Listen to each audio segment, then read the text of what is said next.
Omwaka gw'2024 ekitongole kya Baadea na Roof Forum kikashagika abeegi b'amashomo ag'orurengo rw'ahaiguru ya diguri kugyenda kukora okucondooza ahaku abahingi barikubaasa kuhwerwa kwongyera ebi barikukora bakongyera kurwanisa endwara z'amatungo n'ebihingwa kandi hoona bakongyera omutindo ahari ebyo ebirikuruga omu mirimo yaabo. Okucondooza oku kukakorwa kumara amezi 2 omu disitulikiti za Mbarara hamwe na Kiruhuura. Obwire obu abahangwa bokubaasa kukora ebintu bitari bimwe na bimwe nk'amajuta g'okwesiiga kuruga omu majuta g'ente, yogati ey'omurembe, emibazi y'okutambira ente, ekyoma ky'okukyebera omutindo gw'amate n'ebindi bingi.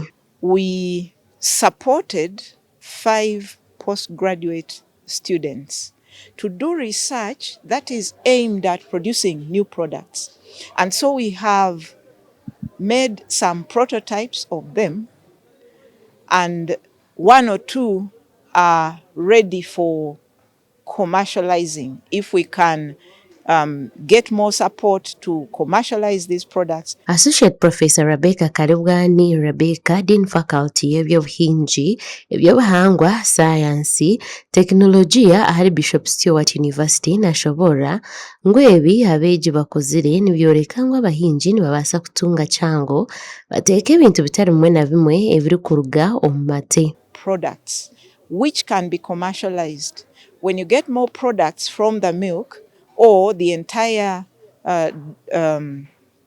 value chain, then that way the farmers will be able to get improved incomes as a result of the demand for producing these new products. Abeegi aba eri izooba bayoreka ebi batwire nibakora.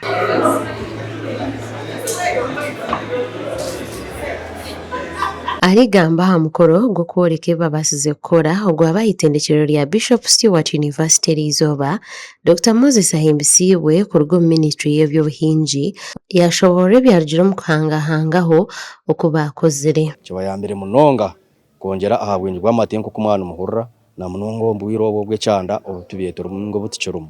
Abalisa nibakugira ngu amate gaabo kandi kukuza ground oreeba kwenyini ngu amate gaabo geyongiire kubonera kandi nkweyongyera omu bwingi ahabwokuba bakateekateekera obwire obwo bw'ekyanda. Omwombeegi okwatiirweho entebeekanisa egi omukoro okucondooza yasiima University ab'okutandikaho enteekateeka nk'ezi akugira ngu niza kubahweraho kumaraho kimwe ebizibu ebirikuteganisa abahingi. Mbwenu nyowe nkahirwa natunga support y'okushashura research yange. Yes. So eki kyonka ekeeri okubuka buri obuyambi bw'amaani ahabwokuba esente nyingi munonga ezikuhika hino miliyoni 5+. So nkanye nk'omuntu nganyirwemu kutunga obuyambi kusapotinga research na activities za research zone. We Associate Professor Gashoma Tukunda wajwekera mukuru w'itendekero yagira ngu nibashaba ebitongore byakubaasa kubakwatiraho kureebuka ngu entebeekanisa yaabo yayongerwayo kandi yaza aha rurengo rw'ihanga ryona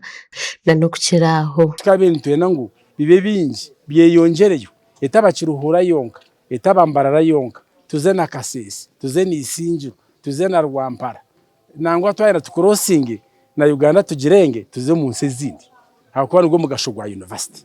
Entebeekanisa egi ya Innovate Diary eyatangire omu mwaka gw'2024 ekoreirwe omu disitulikiti 2 obwa Hati, Kiruhuura na Mbarara. Amakuru aga gashakwa Ian Kankwasa omuri Mbarara. On Reverend Dr. Charles